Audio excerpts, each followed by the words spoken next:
السلام علیکم ورحمۃ اللہ وبرکاتہ۔ محترم ناظرین، استقبال ہے آپ کا آپ کے اپنے یوٹیوب چینل قرآن اور سائنس میں۔ آج ہم وضو کے بعد کی دعاؤں کے تعلق سے معلومات حاصل کریں گے۔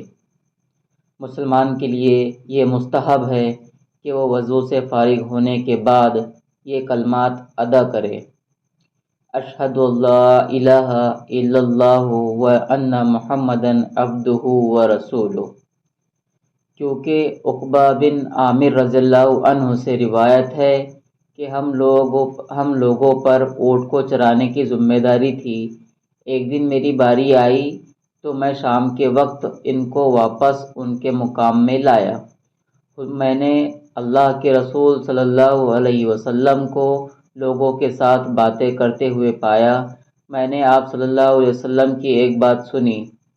فرمایا، جو بھی مسلمان اچھی طرح سے وضو کرتا ہے پھر اٹھ کے اپنے قلبی لگاؤ اور پوری توجہ سے 2 رکعت نماز ادا کرتا ہے تو اس کے لیے جنت واجب ہو جاتی ہے۔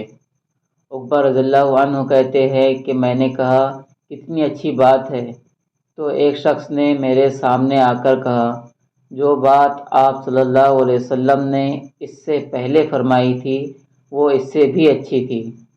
پھر میں نے دیکھا تو وہ عمر رضی اللہ عنہ تھے۔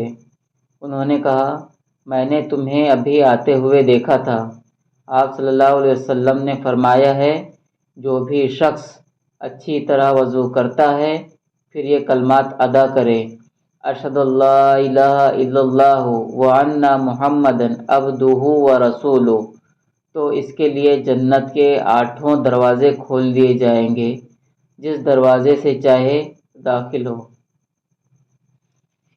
اسی طرح اس سلسلے کو آگے بڑھاتے ہوئے مختلف دعاؤں کا متعلق معلومات حاصل کی جائے گی۔ السلام علیکم ورحمۃ اللہ وبرکاتہ۔